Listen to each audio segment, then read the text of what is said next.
You don't always need a trophy to stand out in the crowd. Class president, football star, class favorite, and undefeated chess champion. Yeah, Chris wasn't any of those things. Nope. But his two friends Diana and Alex were both very talented. Diana was at the top of her math class and took pictures for the class yearbook. And Alex was good at running. Well, at least he thought he was. Yeah, there he goes. And again. We get it. Moving on. It didn't bother Chris that he wasn't in any clubs, because he'd started a club of his own for kids who believed in Jesus. Chris, Diana, and Alex were the only members so far, but that was plenty. He didn't exactly win an award for starting that club, but that was okay. Chris tried not to focus on winning things, and just tried to live his life the way that Jesus would want him to live.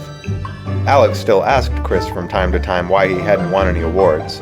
Alex had once won a trophy for eating the most hot dogs in 5 minutes. They make trophies for that? Yes. It was the end of the school year, and there were a lot of competitions going on. Maybe it wouldn't hurt to try to win just one award before the school year was over. At least then Alex couldn't tease him anymore. 2 words. Bake sale. Not many people knew that Chris was such a good cook, so winning the bake sale contest would be a breeze. He just had to sell more cupcakes than the other kids. But as the day went on, he found a lot of people with no money who still needed a cupcake. Like Franny, who was crying because she lost her doll, or Remy, who didn't have anyone to play with. Chris enjoyed giving the cupcakes to people. He wasn't worried about the contest. He could win an award some other way. Scavenger hunt. All Chris had to do was find a few things on the list before the other kids did. Dog food, that's easy. But while Chris was in the pet store, Miss Orange asked him to carry a few heavy bags for her. Chris knew that he should help her, so he did. He spent a lot of time helping Miss Orange, and lost the scavenger hunt. But that was okay. He could win an award some other way. Math contest. Chris was good at math, but that was the award that Diana always won. He didn't want to try to take that from her, and she would probably win anyway. No, he could win an award some other way.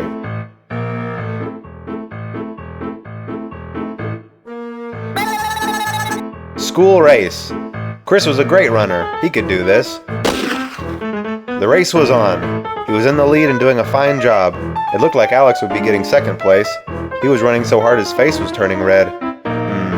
It looked like Alex really wanted to win the race. Chris slowed down just a little bit so Alex could win. That was okay. Chris could get an award some other way.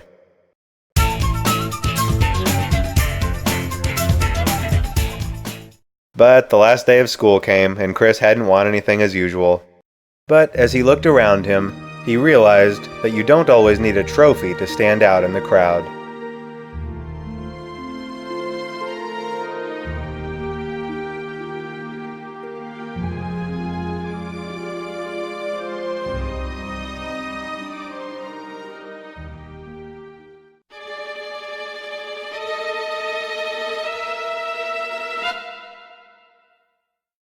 We don't always see the life that God saves. Do you know where this is? Of course you don't. This is the creepy culvert that sits right between Alex's house and the animal shelter. It's also where Zombie Cat lives. Yes, somewhere in this culvert lies Zombie Cat. Do you see him? How about now? Did you see him then? Maybe that time? What about then? Of course, Zombie Cat doesn't actually appear and disappear like that. What Zombie Cat does is more like, yee!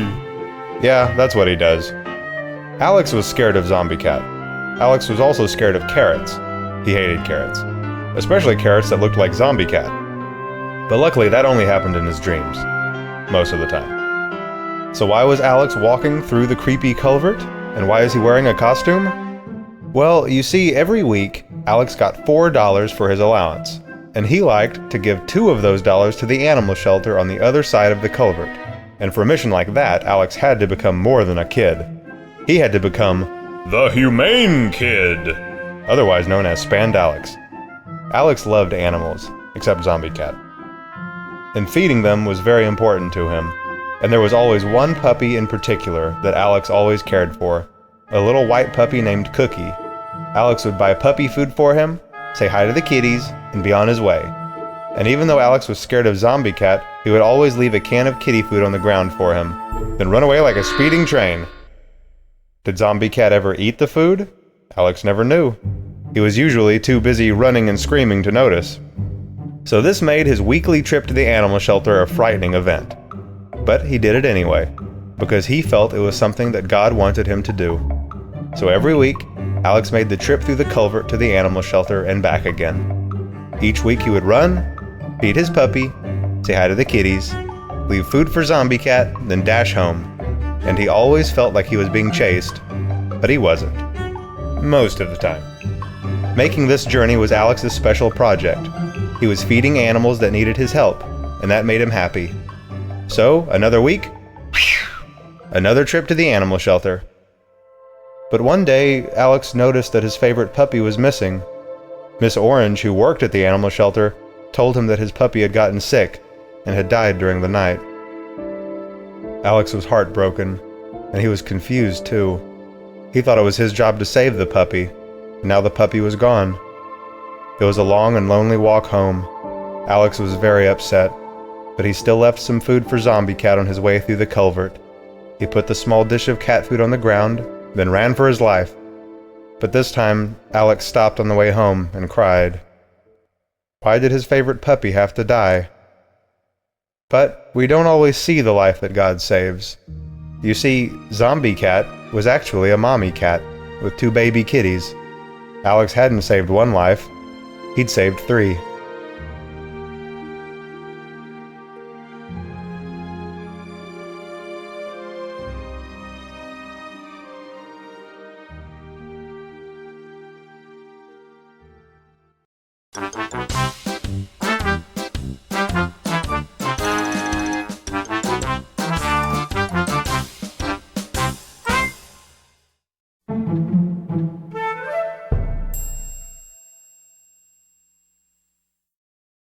Sometimes you're only supposed to change 1 life.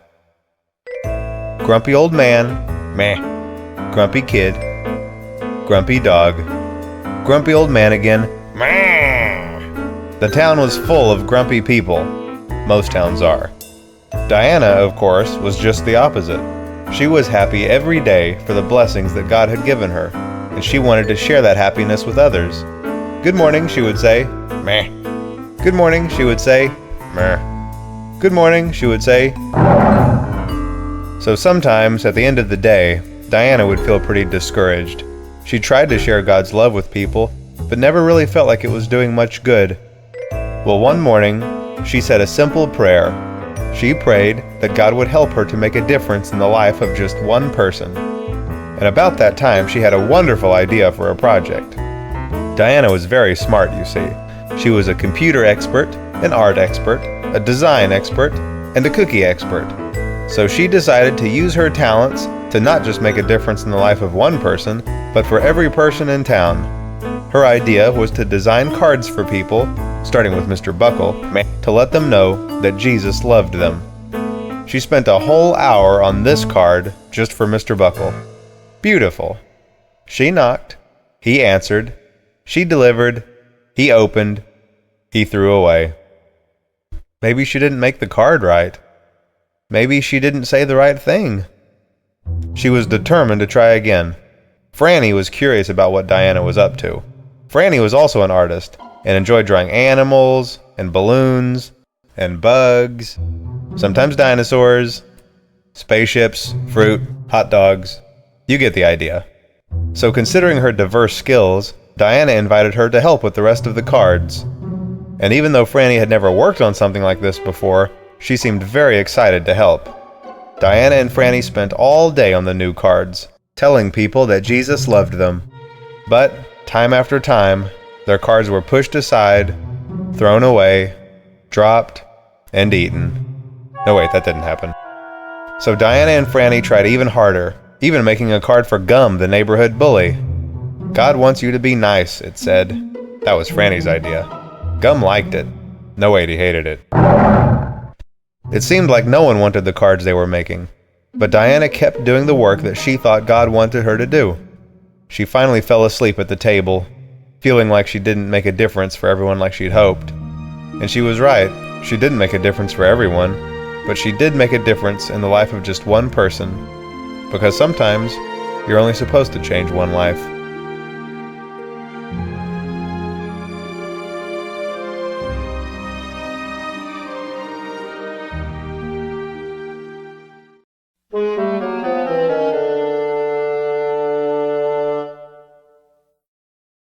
Sometimes you have to be lying down to see Jesus. Just ask Gum. There he is. Gum never seemed shorter than 9 feet high. He was bigger than the rest of the kids, and sometimes he was so big that he seemed bigger than himself. He would always creep around the neighborhood and make life generally difficult for the other kids. He was especially hard on Chris, Diana, and Alex as they tried to tend to club business. "Where are you going?" he would ask. "What are you doing?" "That's stupid." "You're stupid!"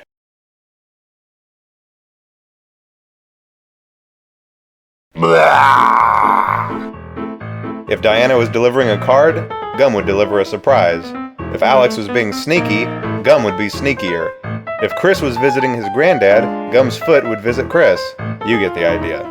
Gum wasn't a bad person, but the other kids had been mean to him when he was little, and all of that soaked into him over the years and turned him into, well, Gum. Chris, Diana, and Alex tried to be nice to him. They even tried inviting him to a club meeting.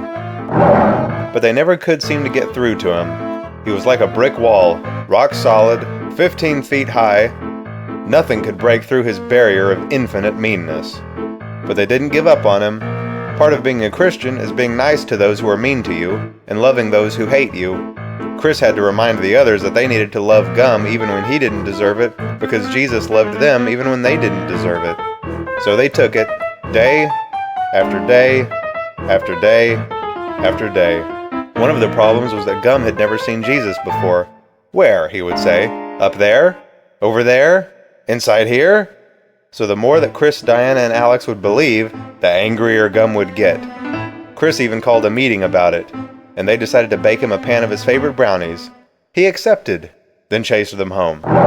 So they had another meeting, and decided to invite him to church. That didn't work either. They even had a third meeting and decided to just be friendly to him each day and not be afraid. But they were afraid, and being nice only seemed to make him angrier. Finally, they gave up. They felt defeated. They must have been doing something wrong, they thought. Well, one day they noticed that Gum was missing. It was kind of nice in a way, but at the same time they knew something was wrong. It turned out that Gum had gotten sick, very sick, and was in the hospital. Chris, Diana, and Alex went to visit him later that day, and there he was. He was sick, he was weak, and he seemed so small now. He opened his eyes, and for the first time in his life, he saw Jesus right there in front of him.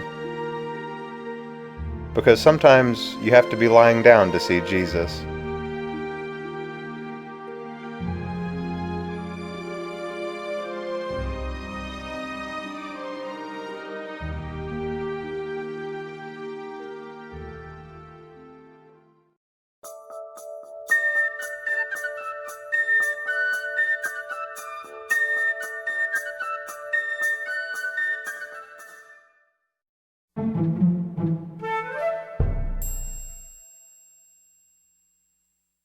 Sometimes it's what you give that gives you the most.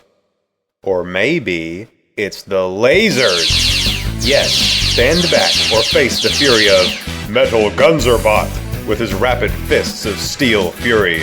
No alien scum can stand in his way. And if that doesn't do the trick, then prepare to face the electric wrath of Shock Zorbatron.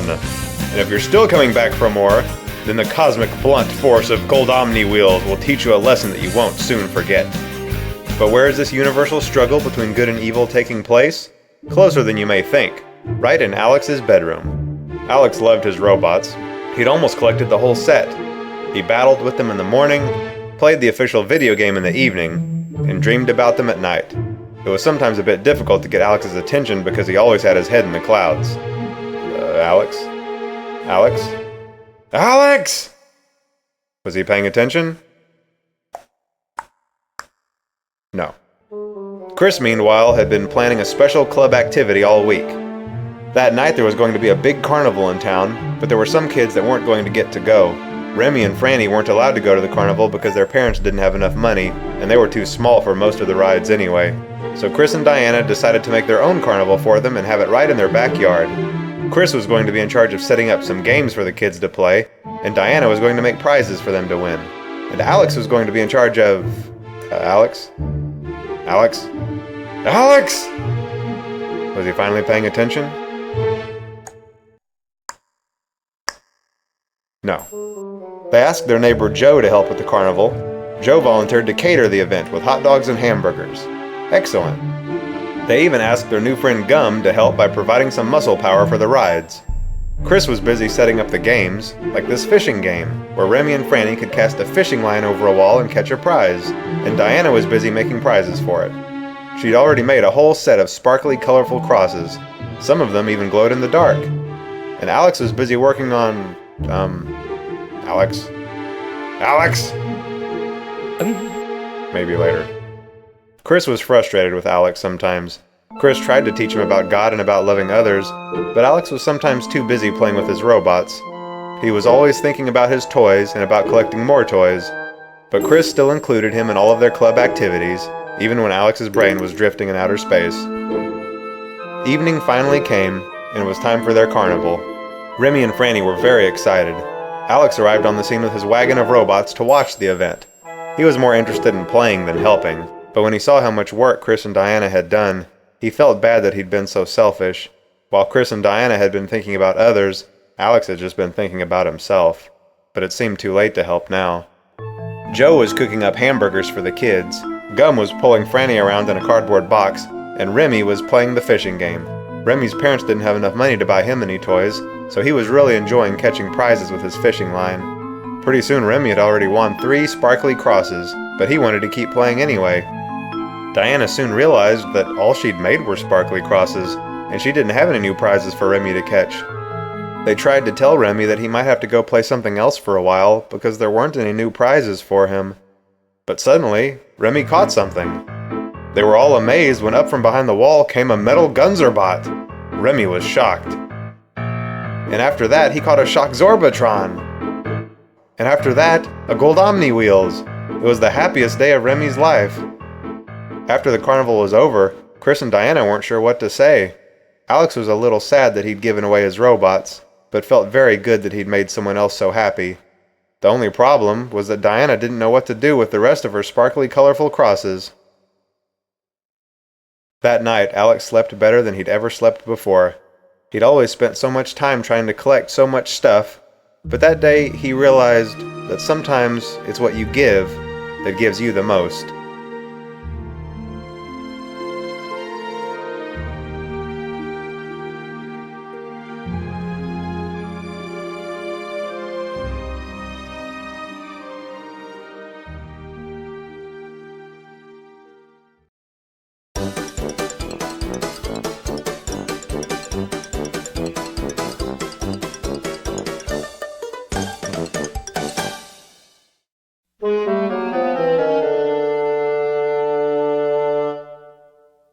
Sometimes all you have to do is keep praying for your sandwich. Mr. Buckle. He was the meanest and grumpiest old man in town. And to top it off, he had one of the meanest dogs in town too. Not many people talked to Mr. Buckle, except for Chris. You see, a while back, Chris decided to make it part of his weekly routine to play a game of chess with Mr. Buckle every Friday. Because even though Mr. Buckle seemed grumpy, Chris knew he was probably very lonely too. So every Friday, Chris would go to Mr. Buckle's house for a game of chess. And every time he went, he would take a sandwich to eat before their game started. Chris always said a prayer before eating his sandwich, even though Mr. Buckle thought it was silly. Mr. Buckle had no room in his life for prayer. He had his grumpy old friends, his grumpy old family, his grumpy old dog, and his grumpy old money. And with all that stuff, who needed to pray? After Chris ate his sandwich, they would play chess. Chris would always lose. Mr. Buckle would laugh at him, and then... And that's the way it would go. By the time the next week rolled around, Chris really didn't want to go back in. But he did. He got out his sandwich and said a prayer. Mr. Buckle made fun of him as usual. They played chess. Chris lost. Mr. Buckle laughed, and... The next time Chris considered just not saying a prayer. At least then he wouldn't get laughed at. But no, Chris wanted to say a prayer, even if Mr. Buckle made fun of him. Lost again? The next week Chris really didn't want to go back in. But he did. This time Mr. Buckle's grumpy old friends were there. Chris got out his sandwich and said a prayer to tell God thank you. Mr. Buckle's friends thought it was amusing. Chris and Mr. Buckle played their game. Chris lost. Everyone laughed. And before Chris knew it, another week had gone by and it was that time again. By now, Chris felt very discouraged and didn't feel like he was making a difference at all. Mr. Buckle wasn't going to change. Chris started to just turn around and leave, but he stopped and prayed that God would give him strength. Chris turned and went inside. Mr. Buckle seemed different this time. He'd had a very bad week and was very sad. Mr. Buckle's friends didn't like him when he was sad, so they weren't there. His family wasn't there for him either. They were too busy with other things. And Mr. Buckle's money couldn't make him feel any better either. He had no one, and Chris saw how lonely he really was. Chris took out his sandwich and said a prayer. Mr. Buckle didn't make fun of him this time. In fact, Mr. Buckle closed his eyes too. All of those other weeks, Chris's visit hadn't meant anything to him, but today it meant everything. Chris was there after everyone else had left, and Mr. Buckle was starting to learn that God would always be there too. As for Chris, he was starting to learn that sometimes all you have to do is keep praying for your sandwich.